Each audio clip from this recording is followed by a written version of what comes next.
progressistes et indépendants, pour 3 minutes et 30 secondes.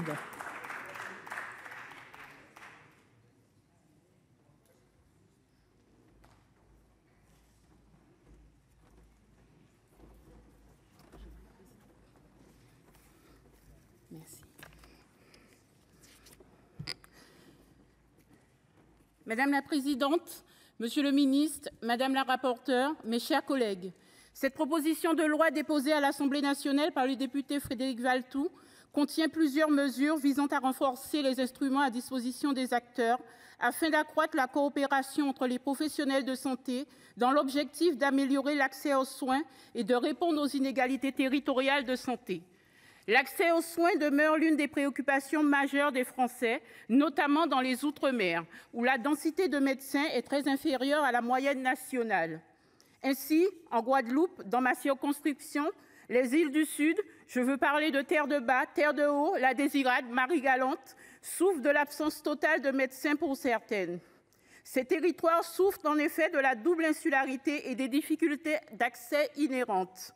Je suis une Ilienne, je viens de Terre-de-Bas. Aujourd'hui, c'est le cas de La Désirade.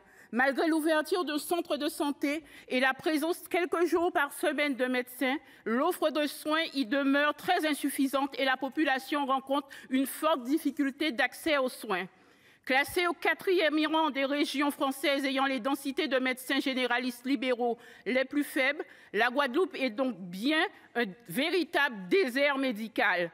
Si le problème de la qualité de la formation reste le principal frein sur le territoire guadeloupéen, nous misons également sur les maisons de santé qui se développent dans les communes pour attirer et fidéliser les médecins. La proposition de loi présentée aujourd'hui va donc dans le bon sens puisqu'elle permet de faire du territoire de santé l'échelon de référence de l'organisation locale de la politique de santé.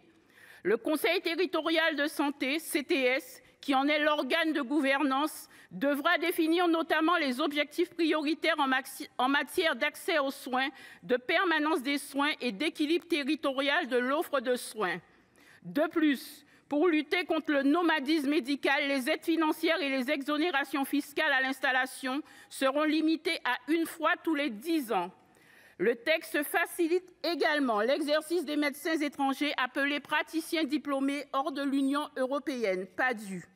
Notre groupe proposera par ailleurs plusieurs amendements en permettant que le dispositif soit rendu applicable à Mayotte et en le prolongeant au-delà du 31 décembre 2025.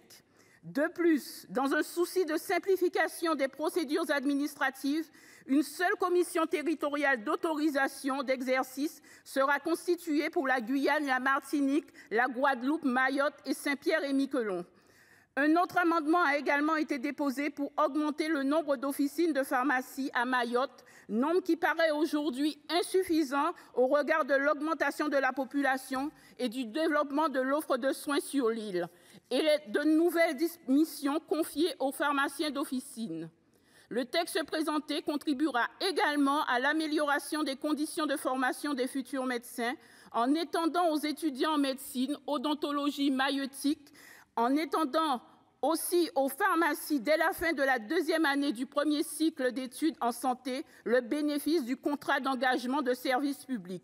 En effet, par l'attribution d'une allocation mensuelle, ce contrat permettra aux étudiants de s'engager à exercer 2 ans minimum sur un territoire sous-doté. Ainsi, cette proposition de loi définit une meilleure organisation locale de notre système de santé avec la mise en place de mesures incitatives qui permettront d'améliorer le maillage territorial actuel. Je vous remercie. Merci Madame Nadille. La parole est à Madame Émilienne Poumirol pour le groupe socialiste, écologiste et républicain.